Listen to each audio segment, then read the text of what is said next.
A woman tried to kick a man out of a private pool, convinced he was trespassing.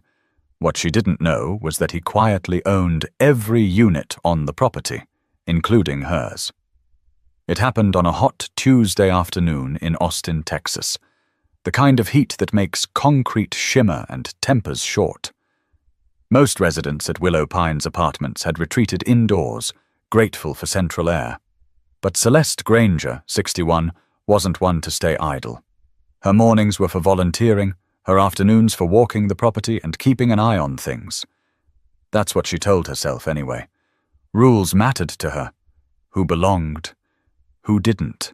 And this afternoon, in her mind, something didn't look right. She had just stepped out of Building D, sunglasses on, wide-brimmed visor fixed neatly on her head, when she saw him. A tall black man sat at the poolside table, sipping from a reusable bottle and reading something thick, maybe a textbook or a finance journal. His clothes were clean, understated. Khaki shorts, navy polo, not flashy. But he wasn't familiar, and to Celeste that was enough of a red flag. She didn't hesitate. "Excuse me?" she called out as she walked briskly toward him. "Hi. Yes, you. Which unit are you visiting?" The man looked up, mildly surprised but not rattled. He closed his book and rested his hands on the table. "I'm not visiting anyone," he said evenly. Celeste stiffened. "This pool is for residents only. Guests need to be accompanied at all times. That's in the lease agreement." "I know," the man replied, still calm. "I'm not a guest." Celeste squinted at him. "Then who are you?" A pause. He didn't answer right away, and that made her even more suspicious. "I'm just spending some time here," he said. "Right," she huffed. "Well, I'm going to have to ask for your unit number. If you can't give it, I'll have to contact management. We've had incidents before, people sneaking in." He looked past her for a moment, not in disrespect, but almost as if deciding whether this moment was worth escalating. A light breeze rustled the nearby bushes, and the sound of a distant lawnmower buzzed in the background. "I don't live in any one unit," he said finally. "But I'm not trespassing." That did it. "You don't live here," she snapped. "Then you're not allowed to use this pool. I don't care what you think is okay. If you don't leave right now, I'll report this." By now, 2 residents on balconies were watching. Another woman, seated under the shade near the other end of the pool, lowered her sunglasses and leaned forward. "I'd really prefer not to make this a scene," the man said. Celeste crossed her arms. "You already did. I'll be back with security." She spun around, muttering to herself as she stormed off toward the office. But she only got 3 steps before the man's voice followed her. Not loud, not confrontational, just clear. "You might want to take a look at this before you go." Celeste turned slowly. He had pulled out his phone and opened an app, tapping quickly. Then he turned the screen to face her. There, on the digital portal of the HOA platform, was his name in bold type. Dr. Tavin Elridge, property owner, Willow Pines, LLC. Celeste stared at it for a beat too long. One of the residents from a balcony muttered, "Wait, what?" Another resident, a middle-aged man walking his dog along the path, slowed down, hearing the tension and catching a glimpse of the screen from a distance. Celeste tried to recover. "That doesn't mean you can just—" "Yes," Tevin said gently, standing now, still holding the phone up. "It does. I bought this complex 3 months ago. Quietly. I'm not one for announcements." She blinked hard. You own Willow Pines?" He nodded. "All 132 units." But Celeste wasn't the only one caught off guard. Other residents who had watched quietly were now looking at each other. Faces flushed, mouths slightly open, unsure what to say next. Dr. Tavin Elridge never liked fanfare. He preferred observing to announcing, listening over lecturing, though he'd spent 15 years in academia doing just that. Before stepping into the world of real estate development, he'd been a tenured professor of urban planning at the University of Arizona. His work focused on revitalizing neglected communities without erasing the people who already lived in them. Not the kind of man who bought properties to flip and sell. He studied people environments, power structures. And quietly, he worked to shift them. 3 months before the pool confrontation, he closed on Willow Pines in a low-key transaction. The place was aging but had character. Most units were still occupied by long-term tenants, working folks, retirees, single mums, couples in transition. The kind of community that still said hello in the parking lot, but didn't pry too much. Tavin didn't come with a clipboard or a parade of contractors. No polo shirts with embroidered logos. Just himself, a beat-up SUV, and quiet check-ins at different hours. He wanted to feel how the place breathed, who was up early, who walked their dog after dark, who waved, who didn't. He wasn't there to judge, just to understand. A week after buying the complex, he sat through a Friday evening board meeting incognito, not because he was hiding, but because he wanted to hear how residents talked about their lives when they didn't know who was listening. A few brought up concerns, maintenance delays, mail theft, a busted light near the laundry room that hadn't been fixed in months. The tone was polite, but weary. He noted every word. He met Carla, single mom, 3 kids, 2 jobs, who told the board she was worried her rent would go up under the new owner. He didn't speak that night, just listened, then quietly paid for repairs and instructed management to leave rent untouched for 6 months. People like Carla reminded him of his own mother, who raised 3 boys while working the front desk at a clinic in Tempe. She didn't complain much. She just kept moving. Tavin learned early that power wasn't in volume. It was in decisions. By the 2nd month, residents began noticing small changes. Repairs got handled faster. The trash area was cleaned up. New lights were installed without being requested. A few of the older tenants started to smile when they saw the maintenance guy drive in. But they didn't know who was behind it. And Tavin kept showing up, sometimes just to sit and read, other times to walk the parking lot at dusk and make mental notes. He wasn't spying. He just believed that showing up mattered. That ownership didn't mean separation. It meant responsibility. That Tuesday, he'd had no intention of being noticed. He just wanted 30 minutes of peace by the water, a rare break in his day. But when Celeste approached him, everything he'd worked to avoid, spotlight, confrontation, spectacle, landed right in his lap. Still, he didn't lose his cool. His mother once told him, "People don't always see what's in front of them, especially when it doesn't fit what they expect." That voice stayed with him as Celeste questioned him, accused him, almost called the cops. He could have raised his voice, matched her tone. But that wasn't who he was. He'd dealt with worse. In faculty meetings, in airports, even in boardrooms. Being mistaken for security at his own conference wasn't new. Having to flash credentials just to be taken seriously was part of his rhythm. He hated it, but he'd mastered the art of choosing his battles. So when she threatened to call security, he didn't flinch. He pulled out his phone. Let the truth do the talking. But revealing the truth wasn't the end. It was only the spark that lit something deeper across Willow Pines. By the time Celeste's voice had turned sharp enough to draw attention, 6 people were watching from balconies, windows, and lawn chairs. A few wore the usual expressions of detached curiosity, the kind people put on when they're unsure whether to step in or keep sipping their drinks. But the tension didn't sit easy. One of them was Raymond Deakins, 74, retired trucker from Amarillo. He'd lived at Willow Pines for 9 years and knew just about everyone by face, if not by name.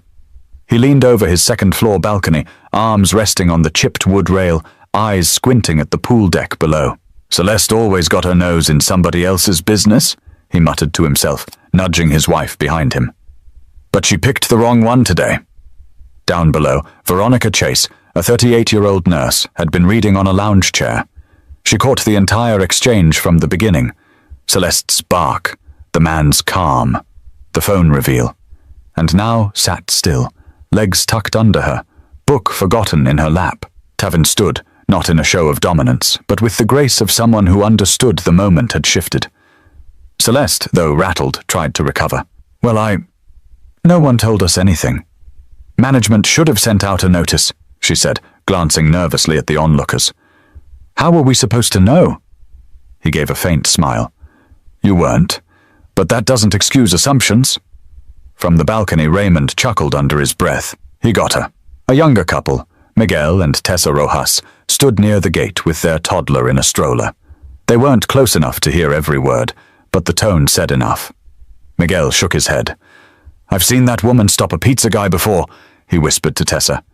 "Wouldn't let him through without checking the box." Celeste looked around, realizing the pool had become a stage.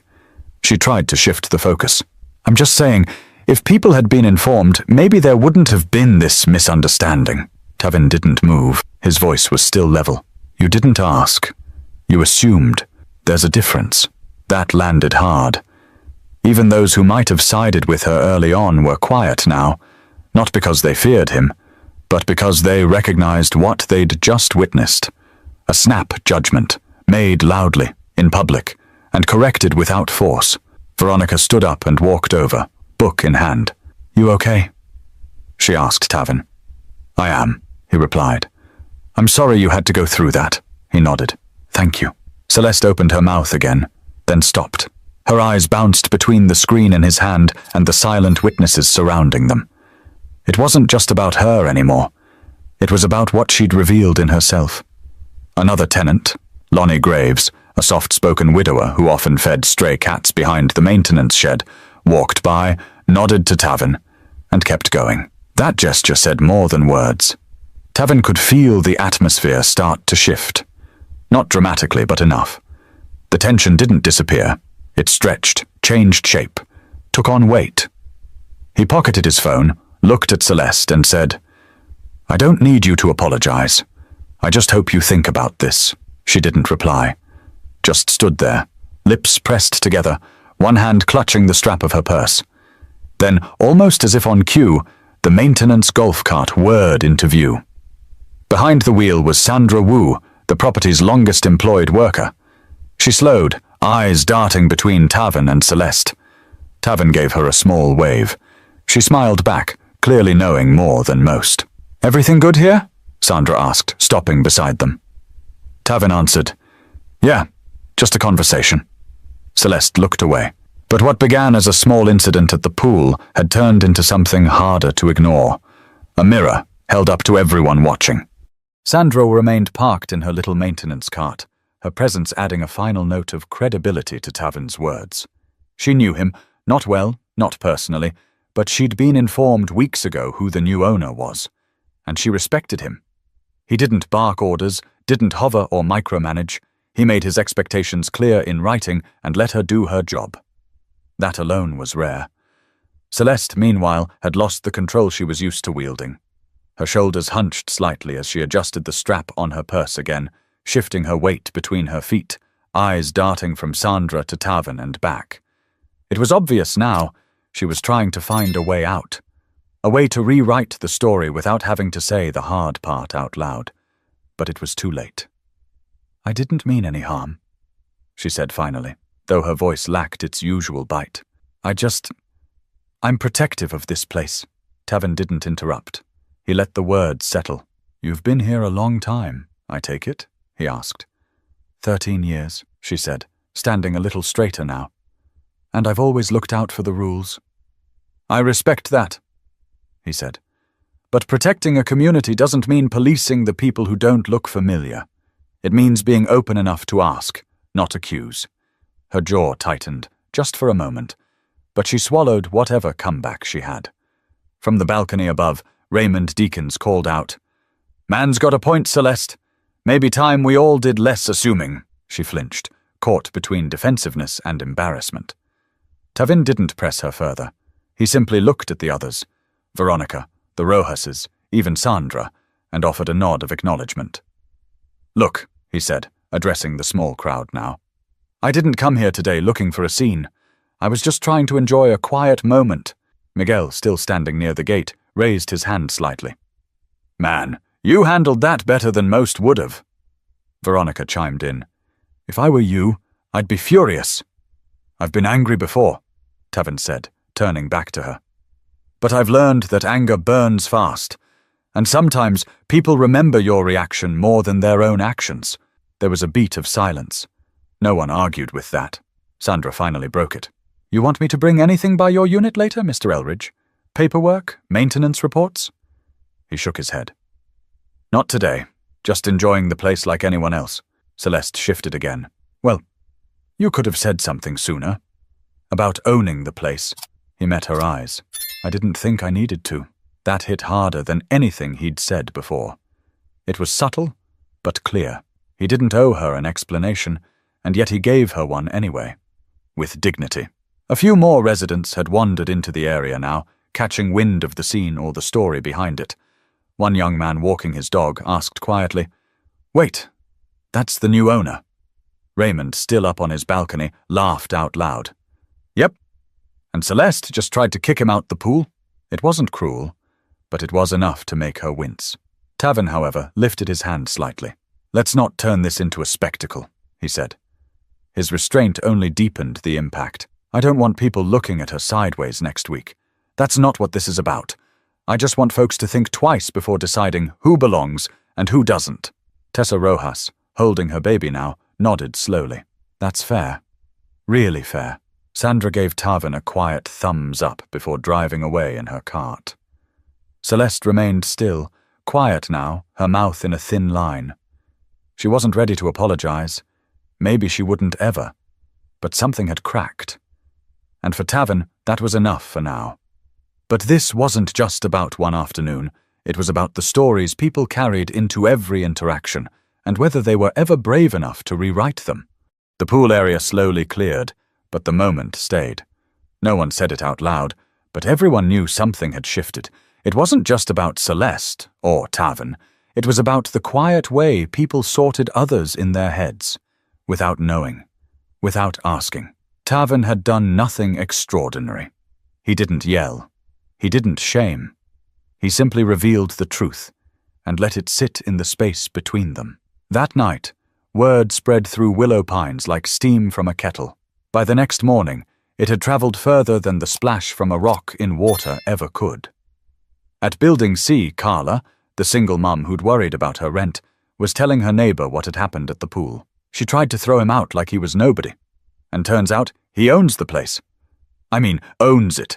In Building A, Raymond was still talking. Handled himself like a man raised right. Didn't bark back. Didn't try to humiliate her. That's rare these days. And in her unit, Celeste sat by her kitchen window, stirring lukewarm tea that had long gone cold. The TV was on, volume low, but her thoughts weren't there. They were stuck back at the pool, looping his words in her head. You didn't ask. You assumed. There's a difference. She kept replaying how calm he was.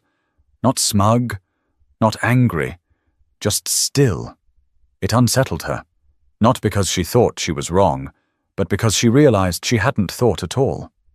She'd seen a man sitting where she didn't expect him to be, and jumped straight into judgment without a second breath. The next morning, Tavin returned, not to check on her, not to stir things up, but to meet with Sandra and the maintenance crew for a walk-through. Still, people watched him a little differently. Not with fear, not with suspicion, but with attention. In the parking lot, Miguel greeted him with a smile that wasn't forced this time. You good? He asked. Tavin nodded. Always. Miguel hesitated. I meant what I said yesterday. You handled that. Better than I could have. You don't always get to pick the battles, Tavin replied. But you can pick how you carry yourself through them. Miguel nodded slowly. Respect, man. Later that week, Veronica passed Tavin near the mailbox. She looked like she had something to say, then stopped herself. You know, she finally blurted, my brother runs a building in San Antonio. Been trying to keep it affordable, but it's hard. He could use someone to talk to. Someone who's doing it. Tavin paused. I'd be happy to connect. She smiled, relaxed now. You might be the first landlord I've ever said that to. Not everyone spoke. Some kept their distance, unsure if they were part of the problem. Some probably were. But even the silent ones walked a little slower past him now, less like he was invisible, more like they saw him with new eyes. And then there was Celeste. 4 days after the pool incident, she walked by while he was at the leasing office, signing off on paperwork. She stopped, not expecting to see him. He looked up, met her eyes. She hesitated, then walked over. "I wasn't raised to speak without thinking," she said. "But lately, I think I forgot that." Tavin studied her for a moment. "People forget all kinds of things," he said. "What matters is what they choose to remember next time." She lowered her gaze. "I won't forget this one." He nodded once. No handshake, no forced reconciliation, just a pause between them that said everything that needed saying. But growth isn't loud. It doesn't wear a badge or demand applause. Sometimes it just sits quietly beside humility and waits to be noticed. A week passed, then 2. The story didn't vanish, but it softened. Like a sharp corner worn down by touch. People still talked about it, but the energy around it changed. It wasn't gossip anymore. It had become reference, quiet reflection. Tavin returned to Willow Pines several times in those weeks, not to supervise or monitor, but to sit, like he always had. Sometimes near the small community garden, other times near the dog park. And yes, again at the pool. Each time someone would stop to chat. Veronica made a habit of bringing him her extra lemon bars from the hospital cafeteria. "They're terrible," she admitted, handing one over. "But I figured you deserved one." "Appreciated," he smiled, accepting it anyway. Even Raymond, with his gruff charm, started greeting Tavin by name. "Still own the place, huh?" "Still do." "Well, don't start charging for balcony access. I got prime real estate up here." It wasn't that everything had changed overnight. There were still whispers, still the occasional uncomfortable silence when new tenants moved in and some old habits crept up. But there was awareness now. People caught themselves sooner, looked a little longer before assuming. And then there was Celeste. She didn't apologize again. But one morning, she left a small envelope at the office with Tavin's name on it. Inside was a handwritten note. Short, neat cursive. "I judged you unfairly. I'm working on that." Below that, no name. Just a line that read, "This place matters to me, and I can do better." He kept the note. The next time he saw her, it was near the mailboxes. She gave a nod. Small, unsure, but genuine. He returned it. "Morning," he said. "Morning," she replied. That was it. Tavin didn't need more. He knew change didn't always come with confetti. Sometimes it just looked like someone stopping to think twice before speaking. The community responded to his quiet leadership in small ways.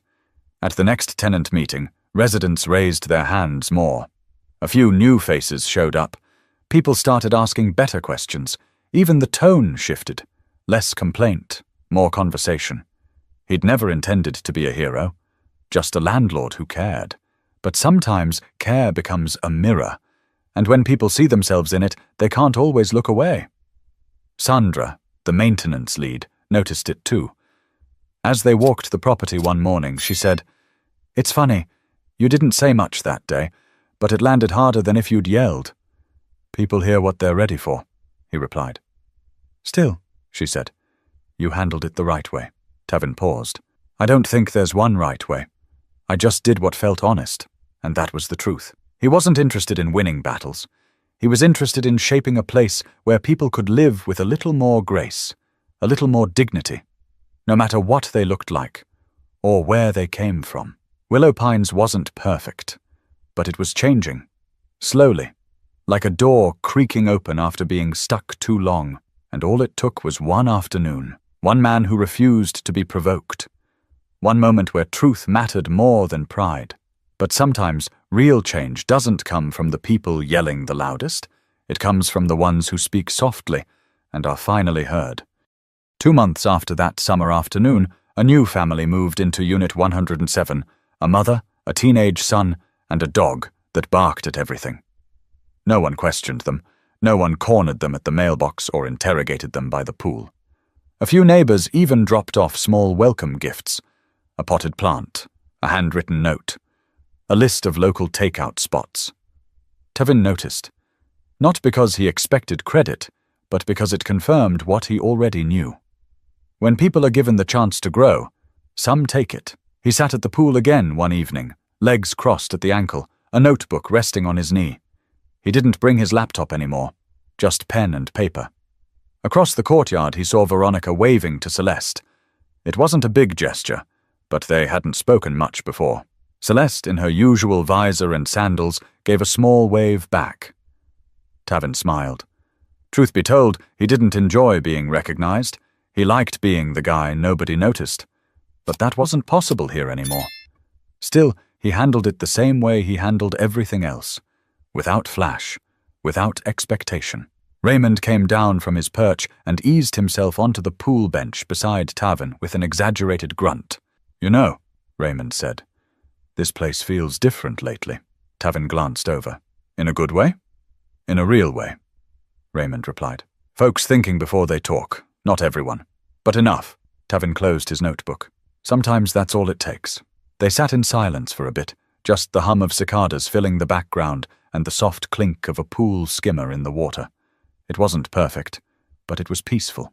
"People used to think quiet meant weakness," Raymond said after a while. "But I think, quiet just means control," Tavin chuckled. "Depends on the quiet." Raymond gave a slow nod. "Well, yours ain't the kind that comes from fear. It's the kind that makes people listen harder." That stuck with Tavin. Not because he needed validation, but because it reminded him why he chose to do things differently. His mother didn't raise him to win arguments.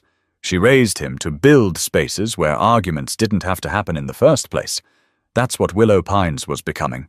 Not because of policy, not because of fear, but because the people in it, one by one, started adjusting their focus. It hadn't been dramatic, just intentional. Celeste still walked the grounds in the afternoons. She still straightened things that didn't need straightening. But now, when she passed someone unfamiliar, she asked before assuming. That alone was a kind of victory. Veronica began hosting little book swaps on Saturdays. Raymond offered to teach kids how to ride their bikes safely around the complex. Miguel and Tessa started a group chat for residents to report small issues or share extra groceries. Tavin never asked for any of it. They just started. The shift wasn't about race or ownership or power. It was about being seen, truly seen, and about how fast people stop seeing when they start labeling instead. Tavin didn't need applause. He didn't need a plaque in the leasing office. All he ever wanted was for the space he owned to reflect the values he carried: care, presence, accountability, and the kind of respect that doesn't come from fear, but from truth. As the sun dropped low and the cicadas quieted, he stood, slid the notebook into his bag, and took one last look around the pool, not to admire it, but to check. Were the chairs clean? Was the gate working? Were the people here at ease? They were. He turned and walked back to his car. Because sometimes the biggest statement a person can make is leaving things better than they found them, without ever saying a word. Moral of the story: everyday assumptions can cause quiet harm. But the way we respond, especially when we're underestimated, can reshape not just perceptions, but entire communities. You don't have to shout to make a difference. Sometimes, truth and patience speak louder than anything. If this story moved you, consider subscribing. There are more true-to-life stories on the way, stories that remind us that character isn't what you show when people are watching. It's what you choose when they're not.